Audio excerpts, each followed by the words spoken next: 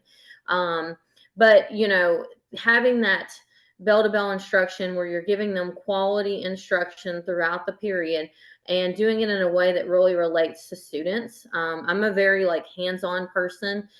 When I went through high school, we used a lot of textbooks, and then you did the terms and the definitions and then answer the questions in the back, which is there's definitely a time and place for that, but I'm very much hands-on. How can we do this and make it as realistic or hands-on for students as possible? And I think that model is very successful, especially if you're trying to get through content throughout, your course that you're going through. You have a limited number of instructional minutes, so you've got to make sure that you use that time very wisely, and then it's structured so that you have scaffolding where this activity leads into something bigger and bigger and bigger for the students, so they can get to the point where maybe they're not ready to do a speech or that terrifies them. But if you break it down in kind of baby steps, a lot of times you can trick them into doing by the end of the semester they can do a 7-minute speech, and at the beginning they couldn't get up and actually say their name. Yeah. That's incredible. My student, when I did my student teaching, it was with Mr. Chris Shock in Barron County. And he always said, if you want to have a really great FFA chapter, you need to be a really great classroom teacher. Mm-hmm. Because if you are a great classroom teacher, the FFA, it just will follow. And if you do it backwards, you're always going to feel like it's a struggle. And you've done that. That's an example for sure. Yeah, it is so true. Well, Kristan, we are loving all of this advice you have to give. And we always ask our guests the same 3 questions, one of those being a little bit about advice. So our first question that we'll ask you is, what is the best piece of leadership advice that you've ever received? I think as a leader, you have to be in the mindset that you can never stay stagnant. You've got to keep growing. And sometimes people reach a certain position and they're like, okay, I'm good here. I'm not going to push myself, or I'm not going to grow from this. But you've got to constantly be pushing yourself out of your comfort zone. Most of us in the high school, we had an agriculture teacher or another adult who would push us to the next level and would be kind of coaching and mentoring us to go to the next level. And then as adults, that's something, if you want to be a successful leader, you have to be willing to do that. I also think that, you have to be a servant leader. People have to see that you're willing, to step back and do whatever needs to be done, whether that's handing out food during a meal or whatever that may be. Just because you're a leader, you don't necessarily have to be the loudest person in the room. But at the end of the day, we have to keep encouraging ourselves to grow and to do more. And even though it makes us uncomfortable sometimes, we've got to be willing to push ourselves out of our comfort zone. Yeah. Wise words. Very true. So the Kentucky FFA Foundation, we're a philanthropy. It's all about giving back, and people can give back to us a lot of ways. And one of the ways is just pouring into us and helping us grow. So this is kind of your opportunity to share who's somebody who's been pivotal in your journey and helping you continue to grow. So I have several people. I mean, obviously it started with my agriculture teacher, Mr. Stahl, and he's always still encouraging me, to do things as an adult. And then throughout my teaching career, there have been several people. Ag teachers are very good at mentoring. And Lindsay Davey really helped me my first couple of years kind of figure out the roles, whether it's just asking, hey, what do I need to wear to this event, or helping with a lesson. She has been very helpful doing that. And then I've had some amazing leaders at my school at Seneca. My first principal that I had, Michelle Dillard, she was really essential in keeping the agriculture program at Seneca, not just keeping it there, but allowing it to grow by hiring the other part-time position. If it really hadn't been for her, Bethany wouldn't be at Seneca, because she came up with the money out of the school budget pay for that, when usually in JCPS, the funds come from the district level for CTE positions. And she was always very supportive. Any crazy idea we would come to her with, she was like, okay, let's do it. She was very, very supportive. And her really catchphrase was no excuses, just results. And I tell the kids that all the time. You've got to have results. You can't just give excuses. Well, I can't do this because of that reason.